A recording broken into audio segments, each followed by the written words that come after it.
From the age of 13, Michele Stumpe had an interest in wildlife conservation, volunteering at her local zoo in Brownsville, Texas. It made sense then that one day she would spend her honeymoon at a wildlife sanctuary in Africa. When we got there, what we found was this amazing connection with the people that surrounded these sanctuaries and how important they were to the whole notion of conservation. And they struggle a lot. They don't have the comfort of knowing that they're going to have a meal on their table for their family next week. Michele created Children of Conservation, a holistic approach that would protect endangered wildlife while improving the lives of those who often needed to hunt the animals for their livelihood.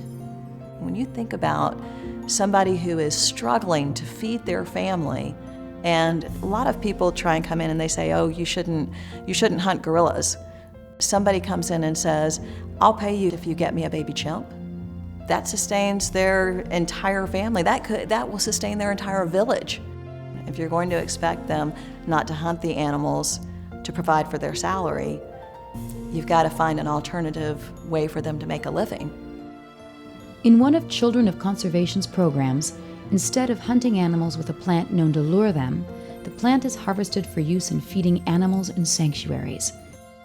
To sustain progress into the next generation and beyond, another key mission is education.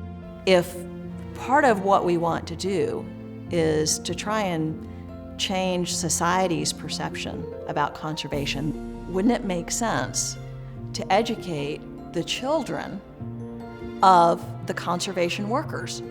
We currently have 103 children on our scholarship program. It's hard for me to even verbalize the impact that it's had on these kids. One child, Itoki, said, I could not dream of what I wanted to be because it was not possible. There was no reason to dream. But now I am as an eagle in the sky with wind underneath my wings, and I know I can be anything I want to be. From its origin just 6 years ago, Children of Conservation programs are currently at work in and around wildlife sanctuaries in Cameroon, Uganda, Kenya, South Africa, and Sierra Leone.